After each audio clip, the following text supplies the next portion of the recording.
Welcome to Flint Echoes podcast. This is the first edition of the Flint Echoes podcast. And to start off at the beginning, I thought it would be fitting to have the legendary Big R from ThreePeace on the show.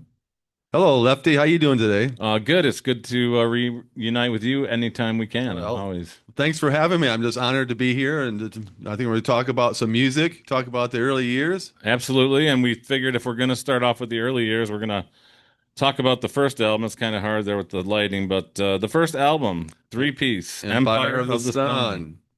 Sun. Okay, there it is. Get a little bit better. We got some fluctuating lighting patterns in here, but there's the album itself. So, um, I always mention, and down in the links, you'll see there's a description to my near-death experience, which is a link to the podcast of my near-death experience.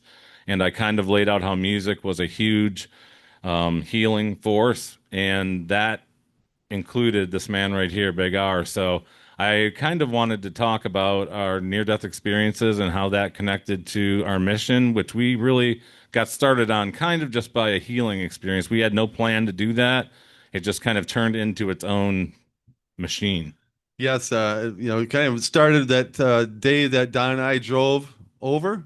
Like you said, we had near-death experiences. I had my own, and then Terry had a terrible accident, so I wanted to see how he was doing. He got home from the hospital, and we talk about getting the idea of getting together like the old times when we used to have a lot of fun playing music and just kind of recreating some of that music again. And So why don't you tell a little bit about your near-death experience? I know I talked about mine, which was a severe car accident, and I invite anyone that wants to know more about my near-death experience to please watch the link down in the description, which was on Round Trip Death Podcast. I tell the whole story, but his story has not been told, and so I just wanted to let people, the viewers, know what it was like for you to go through that near-death experience. Can you tell a little bit about it? well, and now that I'm thinking about it, when I was younger, I was a young man, and I decided to count how many steps it would take to walk off the edge of the dock. But the trick it was, or the thing that wasn't my fault, I did as a young kid, wasn't thinking right, is I closed my eyes while I did this walk, and I walked off into the St. Lawrence River, and it was like 6 feet of water. And so I went to the very bottom, and I was like maybe 3.5, 4 years old. So I still have this fond memory of this. And I went down to the very bottom, and I went to the top. I pushed my way up and screamed for help, and I just kept on doing that bobbing effect. And I could still remember the colors of the dock underneath the water and the seaweed that was growing through it. And there was rocks in the center of this dock, so it would keep it in place from the current of the river. And as a kid, I could see that going up and down. The water was really clear. Then I started became into a really, really peaceful feeling about myself, where this is I was getting tired. And that last time I came out of the water, my father pulled me out and like saved my life. So that was my first near-death experience of drowning. But then later in life, I had an issue. I had a bad case of bronchitis turned to pneumonia.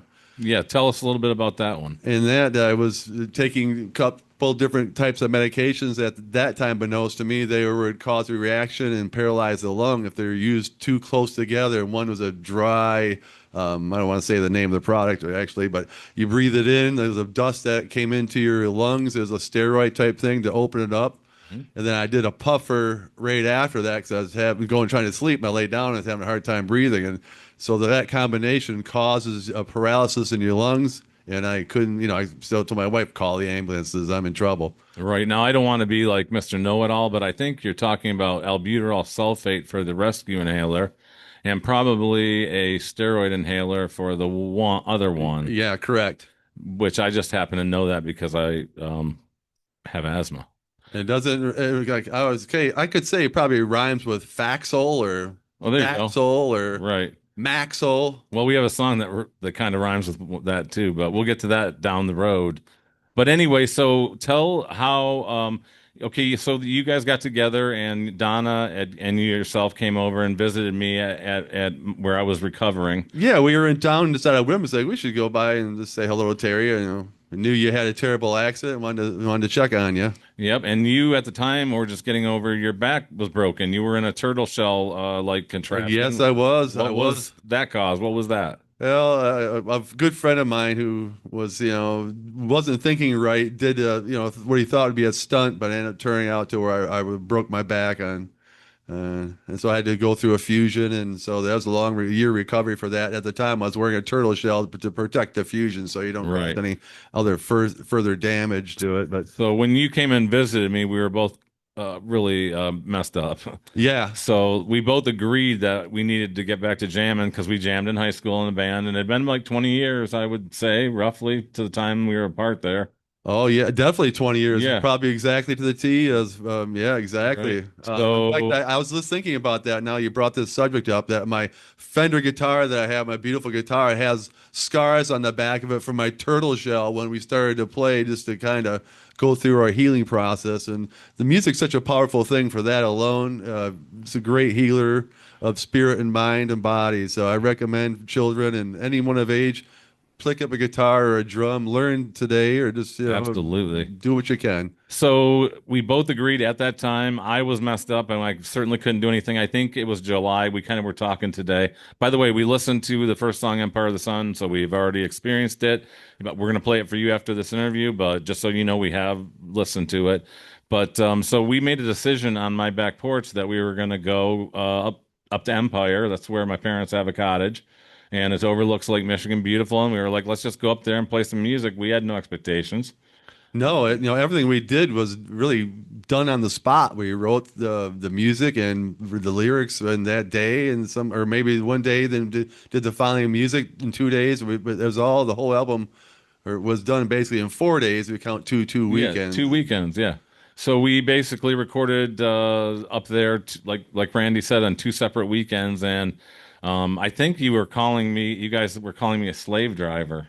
Yeah. Oh, geez. So we had I mean, because I was recording engineer, and I don't wait breakfast and had lunch, and we're at work before lunch and during lunch, after lunch, and absolutely. even after dinner when we have to go through playbacks, and then we do our vocals probably sometime until after midnight. That's when Somebody has to to be work that the way. captain of the ship and keep the recording moving forward. So I was like, definitely with my degree from Full Sail, I Well, had to keep it going. yeah, you had an idea what has needed to be done to record a nice sounded project. Well, why don't we talk about that for just a mini second? Because this is what the heck, we're into it. I don't know which parts we'll edit for the show, but let's talk about the analog instead of digital. At the time, we could have done digital, but we chose to record this project in analog tape because we love the sound and warmth of it. You can't beat the analog for the drums, as far as I'm concerned, and also the guitar has a certain either rhythm or even the acoustical sound with analog is so much nicer and warmer than digital. Because I think digital sometimes can be almost too bright. And so I think, just a lot of bands stick to it, using analog to this very day, the older rock and roll bands. But so there's definitely a reason why they do that. And I believe it's the same. It definitely has some different warm sounds that it brings to the music that you necessarily can't have with digital. So I basically, I'm a recording engineer, so I brought the stuff up there. We didn't really have any intentions of this being an album. We were just going up to get some healing. We had Mr. X on the drums. He was there. He had the drums all set up. Now, as far as the recording studio goes, no musician on earth could ever ask for more than what we had up there. As far as the view, as far as the sound room itself had like 18-foot vault ceilings, wooded floors. It had an amazing sound, which you can hear on the recording, which is just the ambience of that room. Yeah. It's something about Mr. X too. He was a wonderful drummer, but like the super wants to rename Anonymous with Mr. X as his code name. So we really love what he did on the project too. Yeah, he's like Superman. I mean, he's got it's like Clark Kent with Batman, or it was Clark Kent Superman. Yeah. Yeah. All right. Just getting my superhero straight, but we definitely appreciated what he did. If it wasn't for him on that project, I couldn't drum. My hip was shattered. No. So that's why I was on the bass and playing some guitar. And that's another kind of magic of that album is we were tossing it back and forth. Big R was playing bass on, he played bass on Root of All Evil. We just talked about that. He played bass on Summertime Reggae. I played guitar on Summertime Reggae. And then Randy would go back and do the overdubs of the lead guitars on almost every track. So like, but we kept it simple. We had 8 tracks, and that's what Right. we And didn't overdo the yeah, vocals, and then we kept it. a three-piece band Yeah, style. exactly. Yeah, we kept it in the basic format, which I think is awesome. So, what let's talk about the song now. Empire of the Sun, we were basically, when I listened to it, it just sounds like the facts of the matter. We're up there. We realize we're in the Empire of the Sun. Yeah, it was inspired by the beauty of the land and the setting that we were in. You know, it truly was a beautiful spot, overlooking the Western Lake view from 400 feet, 500 feet above sea level. There, it was just a beautiful spot, and so it's full of energy. And I think we capture that energy with the song "Empire of the Sun." Exactly. It's got definitely there's a Bob Marley vibe about it, let's face it. It's got the reggae strum. It just sounds really it really reminds me of being there. Oh, That beautiful feeling, you spot, know? and it should, far as I'm concerned, it should be the Traverse City, like, well, Well, I won't say a model song, but it it should is be, kind of. represents that beautiful area and I whole. think you're right. They And I should. think it does capture that the sense of feeling you get when you're out and having feeling and relaxing, Right. fun, and you can sing along I even. kind of think I'm with you as far as if the Travers City, Board of Commissioners would Yeah, like to, adopts it as their. and or the Leelanau County, Yeah. any of those counties that want to align with the spirit of Empire of the Sun, by all means, we'd love to license it to you.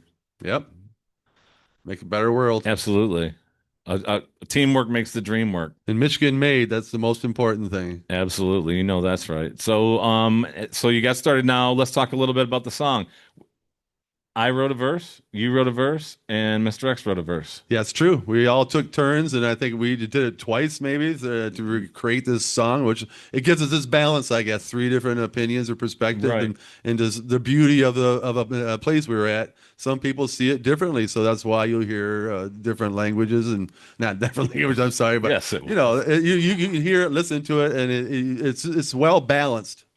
Yeah, it definitely has three perspectives, Three which perspectives. is what the album's based on, which is three-piece Empire of the Sun album.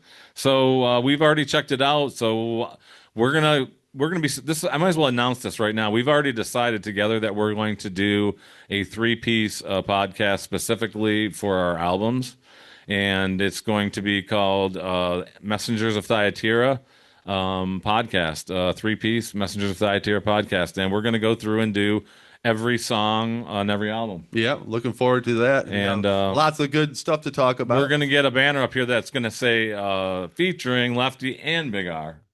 Very good. Okay. Thank you, Lefty. I'm All right. looking forward to recording those sessions. There you go. So until the next time, we appreciate you on Flint Echoes. Flint echoes. Check us out on the Three Piece channel. That's where the hub of everything is at Three Piece Music on YouTube. Well, thank you, Lefty, for having Big R. Peace. Peace.